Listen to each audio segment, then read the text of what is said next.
能说人话就不说，路人见了两眼懵，官人谷子独轮车，没有翻译闹哪般？二次元黑话中最匪夷所思的，那必属股权。股权的股来自谷子一词，而谷子这个词并不是实物中的稻谷，而是英文中 goods 的音译，专指二次元徽章、立牌、卡片等周边，一般不太会用来代指一些大件的周边商品，比如手办模型之类的。而股权中的黑话更是你不查都不知道在说什么，比如圣骑、车位、吧唧、煤炉，这些字我都认识，但是放在这个周边的环境中就不知道在说什么了。我们一个一个来。圣骑的意思是付款期限，期在这个解释里一眼定真，但这个圣是哪来的呢？这是一个很古老的新闻，有一个高中生卖掉了自己的肾，买了个 iPhone 4S。一看这个手机的型号就知道这个新闻有多老了。在圣骑这个词里，圣就是用来指代钱的。知道了这个基础概念呢，我们就能解释一些衍生黑话了。交胜就是指交钱或付款，立胜就是指立刻付钱，提前胜是指提前付钱。下一个车位，打游戏组队有车队，有时候打团开团也会说开车，所以这个车位是指这一单还有多少个位置。下一个吧唧，吧唧是指那个小铁片徽章，为什么会叫吧唧呢？这个词是从日语吧唧音译过来的。下一个煤炉，聪明的你一定也想到了，这也是个音译的词儿，来自一个海淘网站名字的音译，类似于海外的闲鱼。随着煤炉衍生出的词也有不少，切煤指在煤炉上买东西，代切是指帮人在煤炉上代购。你会发现上面所有的这些黑话其实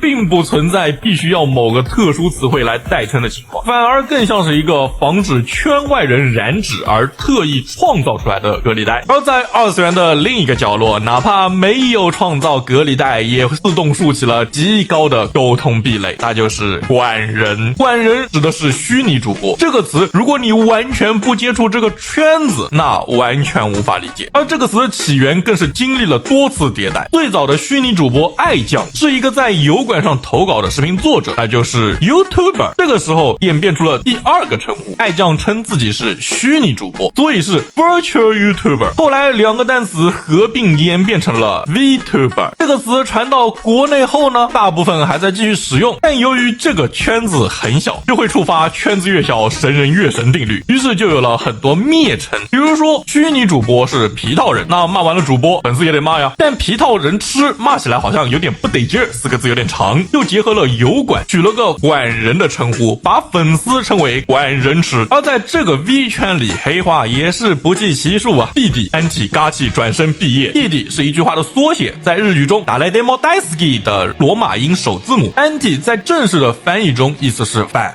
一般用在粉丝中特指黑粉。而嘎气这个词是从日语中的嘎气演变而来，在日语互联网中用来指代硬核这个概念，形容到粉丝的时候就类似于真爱粉的意思。怎么感觉越说越饭圈了？毕业是指这个账号不干啦，或者赚不到钱走人啦，反正就是这个账号以后停止活动了，比如凯西我不再更新视频了，那就是毕业了。最后一个转身是指毕业后重新起个号，一般情况都是从公司企划中离职，然后自己起个号继续和粉丝互动，这种风评也有好有坏吧，你看看 A 色。那么本期视频就到这里，我是凯基，我想和你聊聊二次元。